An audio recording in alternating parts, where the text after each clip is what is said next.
l'Église quand on vient ici. Alors, on remercie beaucoup pour l'invitation. Oh, merci. Merci. Pour ceux qui ne nous connaissent pas, c'est fait maintenant plus que 30 ans que Myriam et moi, on a un ministère envers les personnes de la rue à Montréal. C'est la communauté de rue. Ça inclut les personnes itinérantes, les travailleurs de sexe, tout le monde qui disent qui tient sur la rue, puis le réseau social se trouve d'être sur la rue de Montréal.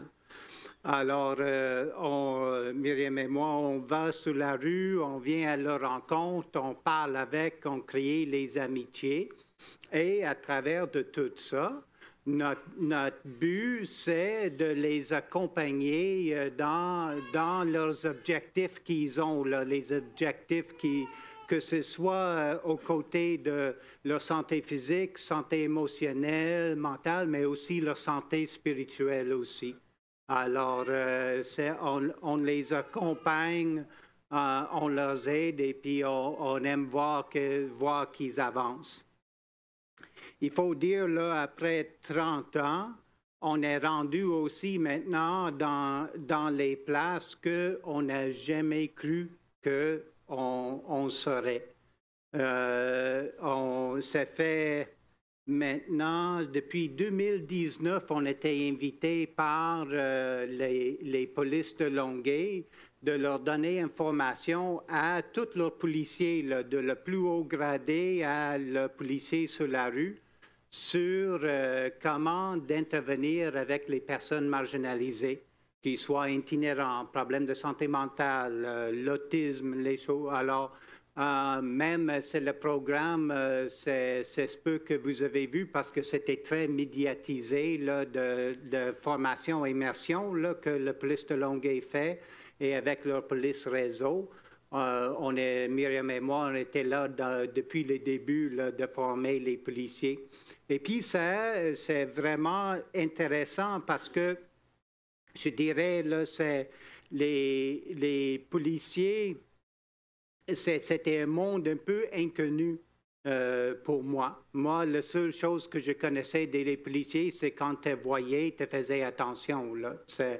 Alors là, on commence à construire les relations avec les différents policiers. On voit en toute réalité, ils ne sont pas différents que n'importe qui d'autre. Ils ont les mêmes peurs, les mêmes inquiétudes, ils ont les mêmes problèmes qu'ils vivent avec. Alors là, on commence de travailler un peu plus, on commence de le connaître plus. Puis aussi, qu'est-ce que ça nous donnait? C'est l'opportunité aussi d'introduire, on y va à l'Église d'Espoir à Longueuil. Alors, on était capable d'introduire les polices à notre Église. Et puis, l'Église est maintenant très utilisée par les polices pour faire les rencontres de différentes sortes. Yannick Etché, le pasteur, il a vraiment ouvert l'Église à la police de Longueuil pour qu'il puisse être à service d'eux autres. Et puis, c'est bien utilisé.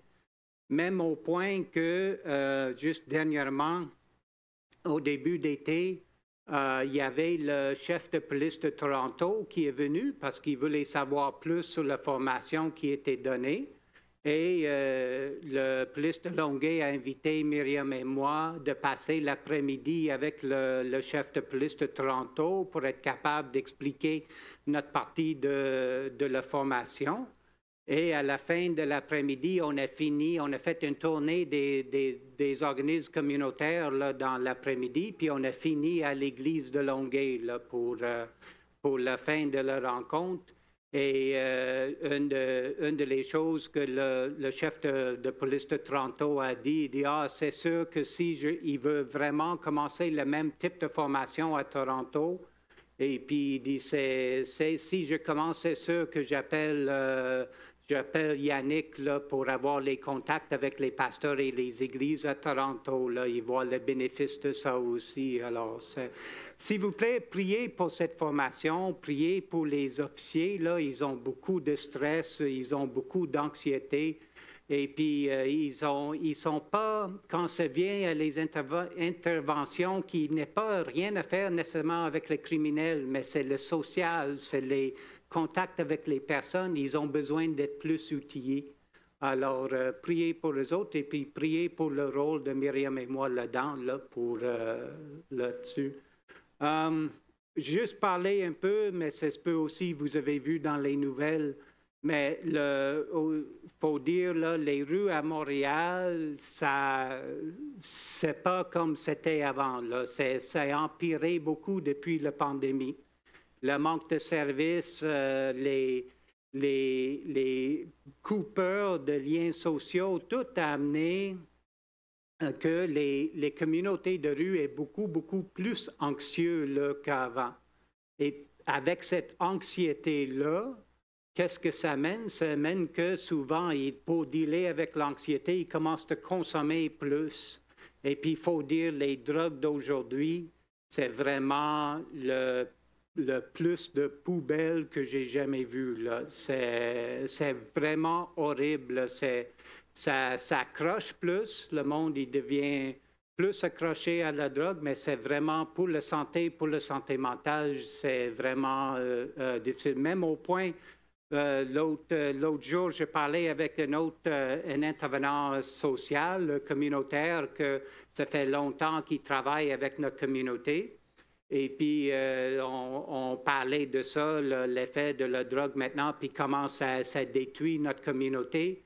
Et puis, il dit, ah oui, Dwayne, il dit, te rappelles, là, le bon vieux temps quand le monde prenait juste le coke ou l'héroïne, là, et puis, alors, juste pour dire, c'est rendu à ces points-là que ça devient horrible, là, la drogue. Et puis, priez pour notre communauté. Il y a vraiment, on a besoin de Dieu, on a besoin d'un changement qui se fait et de tout ça. Mais là, je suis pas venu trop, je suis venu pour partager. Toutes les années que j'ai venu ici, je parlais surtout sur mon communauté de rue, les personnes pauvres, et puis comment la Bible parle des personnes pauvres. Alors, mais cette fois-ci, je vais faire un changement. Je dis, le titre de mon partage aujourd'hui, c'est « Bon riche, mauvais riche ». Voilà. Alors, j'aimerais que vous tournez dans vos Bibles, que vous ouvrez vos téléphones et puis mettez dans ton application biblique de Luc chapitre 18, commençant à verset 18.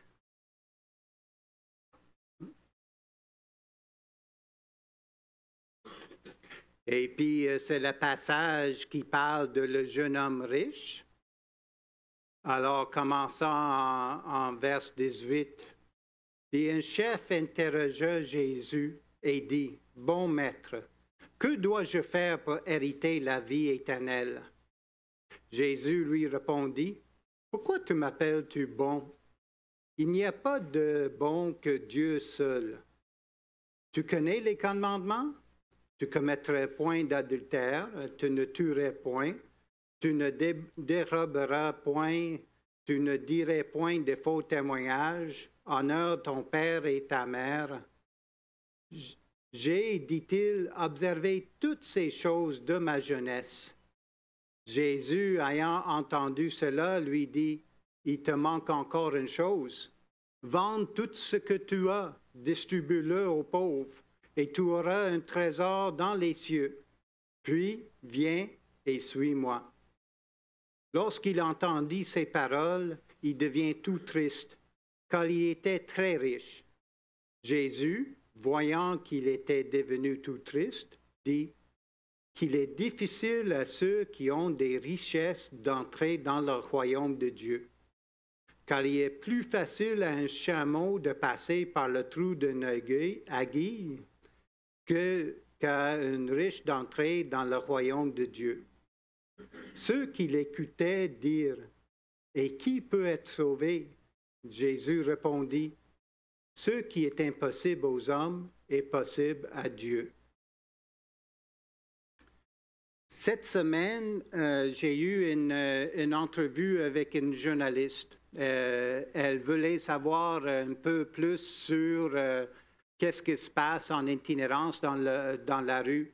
Elle parlait plutôt que parce que nous, Myriam et moi, on habite au village, on travaille beaucoup au village gay de Montréal. Et puis, c'est, comme vous avez vu dans les nouvelles, c'est beaucoup le village qui est passé dans les nouvelles dernièrement. Mais la ville et puis la police a fait les efforts pour un peu améliorer la situation. Puis, qu'est-ce que ça fait? C'est que beaucoup des personnes, des toxicomanes, des personnes itinérantes ont bougé du village. Et puis, maintenant, ils tiennent plus dans le quartier chinois de Montréal. Et puis, là, il y avait les résidents et les commerçants de le quartier chinois de Montréal qui faisaient une conférence de presse pour dire que c'est bien beau de faire les efforts dans les villages, mais tout le monde est rendu au quartier chinois. Est-ce que vous pouvez faire les choses ici aussi? Et le journaliste me demandait, je dis Dwayne, les résidents et les commerçants, ils sont insécures face à les itinérants, ils sont insécures dans la situation. Qu'est-ce que tu as à dire là-dessus? J'ai répondu que je comprends très bien qu'ils sont insécures, les résidents et les commerçants, parce que la communauté de rue, ils sont insécures aussi. Qu'est-ce que je voulais amener dans l'entrevue, c'est qu'on oublie souvent, on traite les personnes pauvres ou les personnes itinérantes ou les personnes toxicomanes comme un problème. On ne les voit pas comme les personnes qui sont. Et puis, ça n'excuse pas là, comment ils agissent, de qu'est-ce qu'ils font. Ça n'excuse pas, là, c'est comme je dis, oui, les résidents puis les commerçants, ils ont des raisons de se sentir insécures, mais il ne faut pas oublier que dans ça, la communauté de rue, ils sont très insécures aussi, pour plein de différentes raisons. Le manquement des services, c'est toutes de façon que les services sont même donnés. Là. Ils ont plein de raisons de se sentir insécures. Mais avec tout ça, il ne faut jamais qu'on oublie le humain en arrière de toi. Qu'est-ce qu'on aimerait faire pour que la communauté fait, que les églises réalisent, c'est que c'est les humains. Et puis, il faut qu'on traite comme les humains. Et puis, il ne faut pas qu'on oublie que ce sont les humains. Et juste pour ça, un petit à côté, si jamais vous avez une chance, il y a un nouveau film qui est sorti dernièrement dans les cinémas, un film québécois, s'appelle Un temps d'été. Est-ce que le monde, ils ont entendu parler, là, Un temps d'été? C'est vraiment un beau film. Myriam et moi, on était invités à la première de ce film-là parce que j'ai travaillé un peu avec le scénariste de ce film pour introduire à les personnes de la rue et elle a basé beaucoup ses personnages parce que c'est un film d'un prêtre aumônier qui amène, il hérite une maison à Gaspésie, puis il amène les itinérants, parce qu'il est un aumônier sur la rue, il amène les itinérants avec lui dans sa maison. Puis c'est toute l'interaction avec le village et puis tout ça. Alors, et là, pour écrire des personnages, j'ai introduit le scénariste à différentes personnes itinérantes. Et puis, il faut dire, elle a fait vraiment un bon job. Après le film, j'avais les larmes aux yeux parce que je disais à Marie, Marie, tu me fait voir les esprits là, dans ta film. Parce qu'il y avait quelques personnes les personnages étaient reflétés dans le film, qui sont maintenant décédés. Là. Et puis, ça me fait vraiment bouleverser les émotions de la voir parce qu'elle a vraiment fait honneur à ces personnes-là dans ses personnages. Alors, je vous invite de voir le film, mais ce n'est pas juste pour voir pour les personnages, mais je trouvais que c'est un bon film pour parler de la cohabitation ensemble, parce que c'est le gros terme maintenant qu'on utilise là, à Montréal, centre-ville. Il parle de cohabitation. Et puis, cette film-là, il ne montrait pas les itinérants comme les victimes, il ne les montrait pas comme les héros, ils ont vraiment montré comme les personnes. Et puis, elle a vraiment humanisé les personnes itinérantes, que je trouve c'est spécial. Alors, je vous invite d'aller voir le film si jamais vous avez la chance. Et puis aussi, c'est une comédie, puis c'est pas mal drôle. D'habitude, je n'ai pas trop fan des films québécois, mais celui-là, j'ai vraiment aimé. Là. Mais comme le monde, il peut avoir les préjugés contre les personnes pauvres, on a aussi les préjugés contre le monde riche. Alors, ça arrive ici. Et puis souvent, je vois que c'est surtout de deux façons. Soit on a quelqu'un est riche et puis on les respecte tout de suite, même sans de leur connaître. On dit « wow », on est impressionné par sa richesse, impressionné par son succès. Et puis, on veut le connaître, on veut savoir plus, et puis on avance. Ou on peut avoir le monde qui voit quelqu'un de riche, et puis déjà, tout de suite, sans le connaître, il ne les aime pas. Il dit, ah, les riches, ils sont corrompus, ils sont oppressifs contre les pauvres. En fait, d'habitude, on a les deux sortes de préjugés. Puis même dans la Bible, dans Jacques chapitre 2, il nous avertit de ne pas faire préférence entre quelqu'un s'il est riche ou il est pauvre. C'est de Jacques chapitre 2 que si un homme riche vient dans ton église et puis te dit « Ah, viens ici en avant », et puis tout ça, ou un homme pauvre qui vient et dit « Ah, tiens-toi en arrière », de ne pas faire différence entre les deux. Mais comme humains, souvent, on a le tendance là, de juste parce que le statut ou la classe sociale de quelqu'un, on les traite différemment. Et puis même encore aujourd'hui. Alors, mais là, je veux qu'on regarde un peu cet jeune homme riche. On va regarder un peu la situation qui arrive. Alors, cet jeune homme, il approche Jésus, on voit déjà là, qu'il est assez confiant parce qu'il sent assez de confiance d'aller parler avec Jésus. Puis il dit, bon maître. Alors, il appelle Jésus maître. Maintenant, le mot là-dedans là, qui est utilisé pour maître, le mot grec, il peut être, c'est pour dire rabbi ou enseignante, teacher. Alors, le jeune homme riche, il montre un peu de respect à Jésus parce qu'il donne le statut d'enseignante, de teacher, qui était un statut assez respectueux. Mais on voit qu'il ne donne pas à Jésus tout le respect que Jésus est dû. Parce que Jésus n'est pas juste un enseignant, il n'est pas juste un rabbi. Jésus, c'est le Fils de Dieu. Mais on voit que le jeune homme riche, il ne voit pas ça. Il ne voit pas que Jésus est le Fils de Dieu. Puis il pose la question à Jésus, comme rabbi, pour dire que qu'est-ce que je faire pour hériter la vie éternelle? Là, je trouve, j'aime la réponse de Jésus.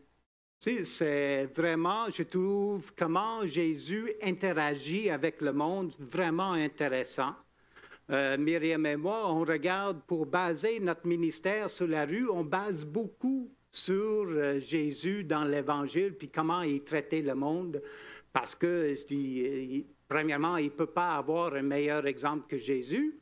Hein? Alors, on base beaucoup sur la vie de Jésus, puis j'aime comment Jésus répond à ce jeune homme-là, puis dit, « Pourquoi m'appelles-tu bon? » Pour moi, puis j'ai présume ici, je suis en train de lire les choses dans la chose, c'est mon présomption, mais quand je vois ça, je dis, ah, Jésus est en train de donner une chance à ce jeune homme-là. Parce que le jeune homme lui appelait Rabbi, Il appelait maître, mais il dit, puis Jésus, il sait qu'il parle juste le maître. Il dit, on va te donner chance. Réfléchis un petit peu, là. Pourquoi tu m'appelles bon? Parce qu'il n'y a pas de bon que Dieu seul. Alors, Jésus est en train de donner un indice à ce jeune homme-là en disant, réfléchis un peu, là, pas juste maître, là. Si il est en train de donner un petit indice que peut-être il est plus que, peut-être, d'aller que c'est le Messie. Alors, mais là, il demande, on voit que le jeune homme, c'est quelqu'un qui est religieux, qui connaît les Écritures juives, parce qu'il suit les commandements. Il suit les commandements que de ne pas commettre adultère, de ne pas tuer, de ne pas voler, de ne pas faire faux témoignage. Il suit ces commandements-là. Et puis, mais on voit que même en suivant ces commandements-là, de suivant les lois juives, le jeune homme, il doit en avoir quelque chose en dedans de lui qui dit que ce n'est pas assez. Parce que s'il pensait que c'était assez pour entrer au royaume de Dieu, il ne poserait pas la question à Jésus de qu'est-ce que ça prend que. Alors, là, le jeune homme religieux, il dit, regarde, je fais tout ça, je suis toutes les lois, les Juifs. Puis Jésus a dit, ah, mais c'est bon, mais il manque une chose. Vends tout ce que tu as et suis-moi. Et là, c'était le point principal. Ça, c'était la chose que le jeune homme n'était pas prêt à faire, là, parce qu'ils disent qu'il y avait beaucoup de richesses. Alors, il n'était pas prêt de vendre tout ce qu'il y a pour suivre Jésus. Il était prêt d'être religieux. Il était prêt pour suivre les lois juives qui, comme vous savez, là, c'est quelque chose là, de suivre les lois, là, les lois des Juifs. C'est même impossible là, de suivre toutes les lois. Mais il était prêt de faire ça. Mais quand ça venait pour vendre ses richesses, donner aux pauvres et suivre Jésus, d'abandonner tout pour suivre Jésus, il n'était pas prêt. Et puis là, c'est là que Jésus dit, ah, mais si c'est plus facile à un chameau de passer par le trou d'un aiguille qu'un riche d'entrer dans le royaume de Dieu. Là, ça fait bouleverser le monde autour de Jésus. Ils ont dit, il dit, mais qui peut être sauvé? Puis je pense vraiment, là, si j'étais là, j'aurais dit exactement. Parce que c'est vrai, Jésus n'est pas en train de dire que c'est impossible à juste les riches d'être sauvés. C'est impossible pour nous tous d'être sauvés. Sans la grâce de Dieu, sans le sacrifice de Jésus sur la croix, c'est impossible pour n'importe qui d'être sauvé. Alors, là, là, Jésus répond que ce qui est impossible aux hommes est possible à Dieu. Là, je vais amener un autre verset, puis il faut dire, si ça fait maintenant plus que ce que je suis 50, plus que 32 ans que je suis sauvé. Ça fait plus que 32 ans que je lis mon Bible régulièrement. Puis là, à un moment donné, j'étais en train d'écouter un message à l'Église et Dieu me montrait quelque chose que je n'ai jamais vu dans 30 ans ou 32 ans. Est-ce que ça vous arrive des fois? Incroyable comment la parole de Dieu est vivante. On peut étudier la parole de Dieu pour plusieurs années et Dieu nous montre chaque fois quelque chose de nouveau là-dedans. Je trouve c'est intéressant. Et puis la chose qui me montre qui est nouveau, c'est que si le passage de le jeune homme riche, c'est en Luc 18, de 18 à 27. OK? Puis il parle de cet bonhomme riche-là qui a l'air d'être un aux yeux humains, a l'air d'être un bon gars.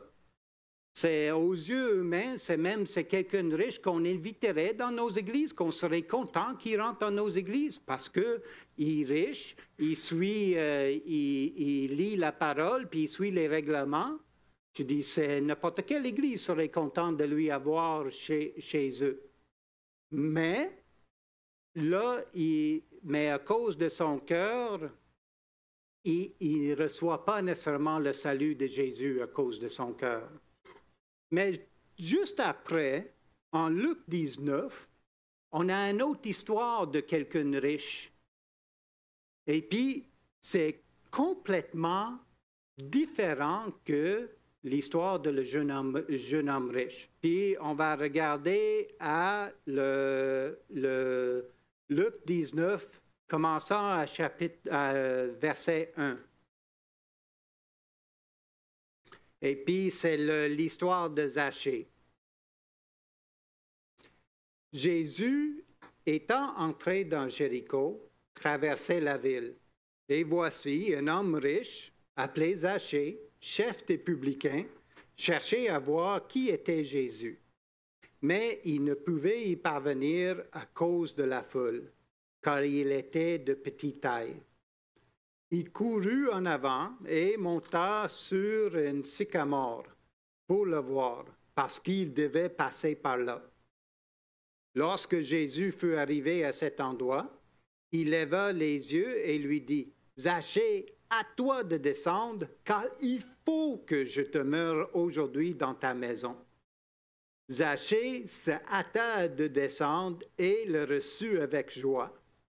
Voyant celle-là, tous murmuraient et disaient, « Il est allé loger chez un homme pécheur. » Mais Zachée, se tenant devant le Seigneur, lui dit, « Voici, Seigneur, je donne aux pauvres la moitié de mes biens, et si je fais tort de quelque chose à quelqu'un, je lui rends le quadruple. » Jésus lui dit, « Le salut est entré aujourd'hui dans cette maison, parce que celui est aussi un fils d'Abraham. Car le Fils de l'homme est venu chercher et sauver ce qui était perdu. » Là, c'est vraiment, je trouve, incroyable la comparaison entre ces deux personnes riches. Tu as le jeune homme riche et tu as Zachée. Zachée, qui était chef de publicain, était, on sait tous, là, dans les temps de Jésus, les publicains, ils étaient pas bien reçus, là. Ils n'étaient pas bien acceptés. C'était les traites, là, les publicains, parce qu'ils collectionnaient les impôts pour les Romains. Je dis. Quand on voyage et puis on parle dans les églises, c'est ça, des fois on est invité à l'église de Hull au Québec, puis je dis, hey, vous autres, là, Jésus était ami des publicains et de gens de mauvaise vie. C'est les bonnes nouvelles pour vous autres, là. Alors, mais c'est ça. Zachée était un publicain. Il s'était pas aimé. Puis en plus, il y avait, quand Jésus était allé manger chez lui, mais ils étaient les autres pêcheurs qui étaient là. Alors, il était connu là pour comme pas un bon riche là. Même en plus là, il a volé. Il est parti de son richesse, c'était pas le vol. Alors, on voit, c'est pas le bon type de riche là qu'on voit, pas le succès qu'on aime voir dans le monde. Mais quelqu'un qui est corrompu, quelqu'un qui gagne sa richesse par la corruption. Alors, mais, encore une fois, c'est lui que Jésus allait, parce que la chose qui est drôle, Zachée, il cherchait, il voulait voir Jésus. Il cherchait Jésus. Puis même, il a fait les grandes étapes pour aller voir Jésus. Mais en toute réalité, c'est Jésus qui a trouvé Zachée. Même Zachée était dans l'arbre pour voir Jésus. Il sentait probablement, si le jeune homme riche il était confiant d'aller poser la question à Jésus. Zachée, je ne pense pas qu'il avait la même confiance là, que le jeune homme riche. Il est monté, il voulait voir Jésus, il est monté l'arbre pour le voir. Mais je pense qu'il était surpris là, quand Jésus lui a appelé par nom pour dire « Hey, Zachée, descends-toi, là, il faut que je mange chez toi. » Même, dans les commentaires bibliques que j'ai lus, il disait « C'est la seule fois que Jésus s'invitait quelque part. » C'était quand il s'invitait chez Zachée. Puis, il n'a pas dit « J'aimerais manger chez toi. » Il n'a pas dit, il dit « Il faut que je mange chez toi. » Tu sais? Alors, et puis, Zachée descendait, préparé. L'autre comparaison avec le jeune homme riche, j'aimerais amener, c'est que Zachée a vu Jésus pour qui il était. Si le jeune homme riche, il appelait Jésus rabbi, de maître, teacher. Zachée appelle Jésus Seigneur. Puis le mot grec qui est utilisé, c'est kyros. Puis il faut dire là, je suis pas adepte à la grecque. Hein. J'ai assez de misère avec le français là, d'apprendre le grec là, ça, je suis pas adepte. Mais le mot kyros en grec, ça va dire Seigneur, mais un peu Seigneur de tous. C'est le suprême pouvoir. Là. Puis c'était un titre souvent utilisé pour le Messie. Alors on peut voir juste pour comment Zachée appelle Jésus, qui reconnaît Jésus pour qui il était.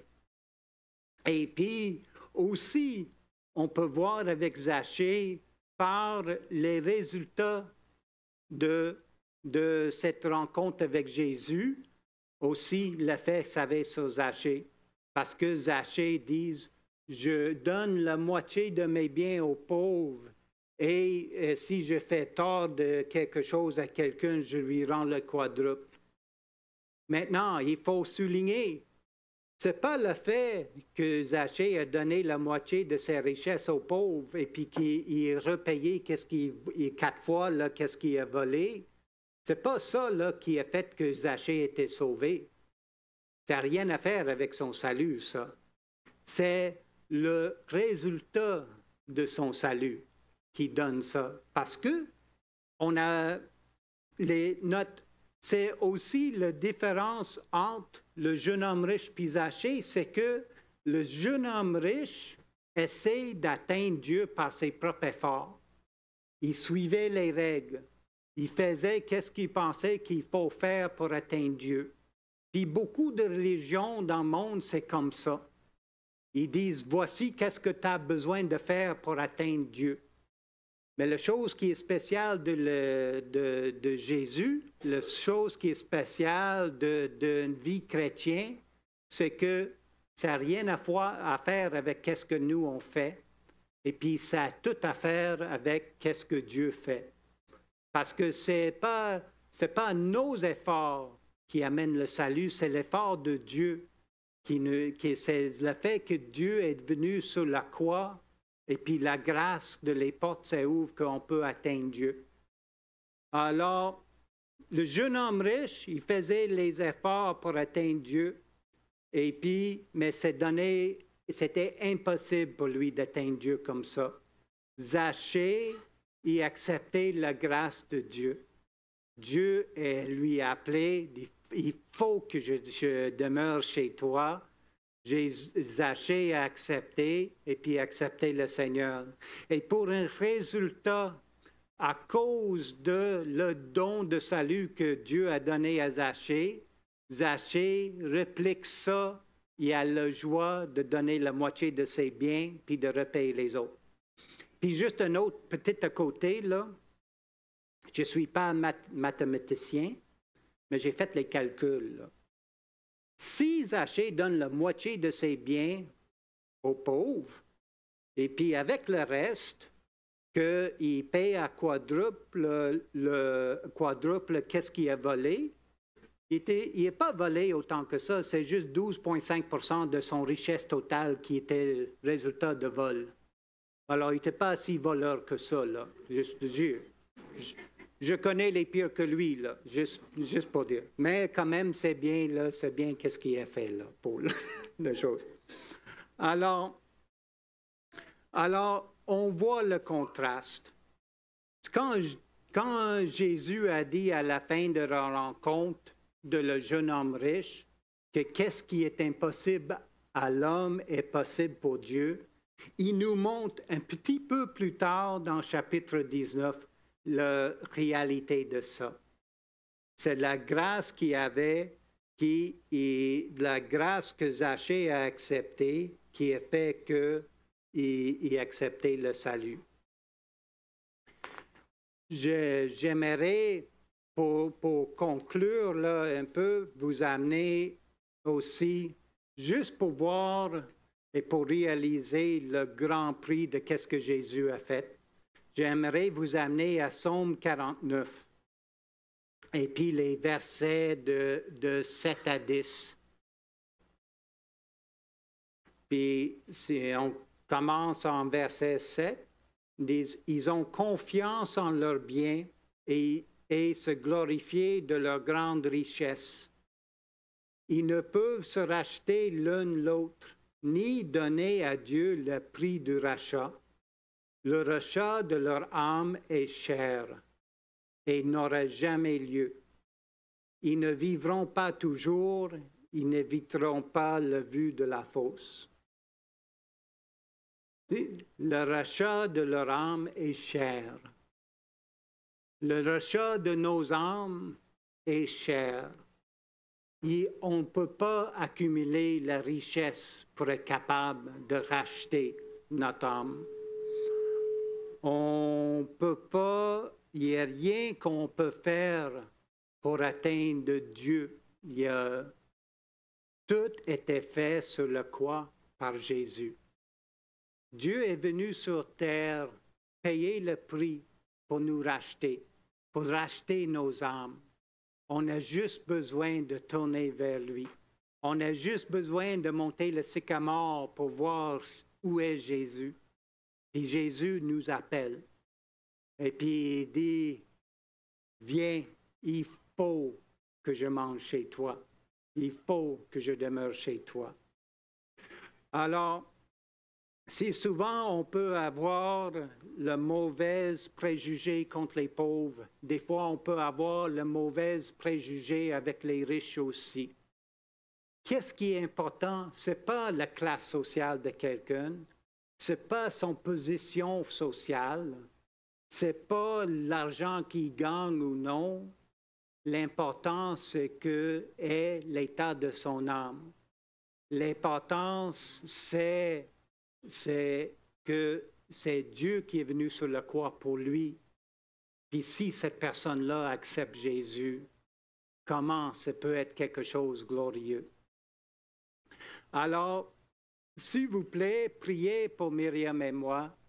Quand on est sur la rue avec notre communauté, mais aussi priez pour nous quand on a contact avec les policiers, les politiciens, les choses. Dieu, ils ouvrent les portes qu'on peut avoir contact avec beaucoup de monde, les décideurs, là, avec notre 30 ans de ministère sur la rue, Dieu il ouvre les portes. On a les politiciens qui viennent nous voir pour poser les questions de qu'est-ce qu'on pense d'eux. Priez pour nous puis nos contacts avec ces politiciens-là. Qu'on soit à lumière, on est capable aussi de construire les relations avec ce monde-là et puis leur parler de Jésus, leur montrer le chemin vers Dieu, puis de les aider à comprendre que Dieu est venu sur la croix pour eux autres aussi. Juste pour les choses à venir aussi de prier, j'étais invité pour le mois de novembre, il y a une conférence en Nouvelle-Écosse qui est c'est l'Alliance de mettre fin à l'itinérance. C'est une conférence nationale. Puis les politiciens, les organismes communautaires, les organismes institutionnels sont là. Puis c'est toute une question sur comment de mettre fin à l'itinérance. Moi, j'étais invité pour donner un atelier sur les anciens combattants qui se trouvent sur la rue et puis comment de travailler avec et puis tout ça. Alors, priez pour moi pour le temps que je suis là. Je ne crois pas que mon atelier va mettre fin à l'itinérance, là, mais peut-être on va avancer un petit peu plus. Mais c'est ça, priez pour nous pour ça. En automne, on recommence, c'est la fin octobre, on recommence la formation avec les policiers de Longueuil. En septembre, il va y avoir l'immersion avec les polices de Montréal. On est un petit peu moins impliqué là-dedans, mais on va faire certaines choses avec ça aussi. Alors, priez pour nous pour ça aussi. Et puis, priez pour notre communauté de rue. C'est, comme on dit, c'est vraiment, vraiment difficile sur la rue ces temps-ci.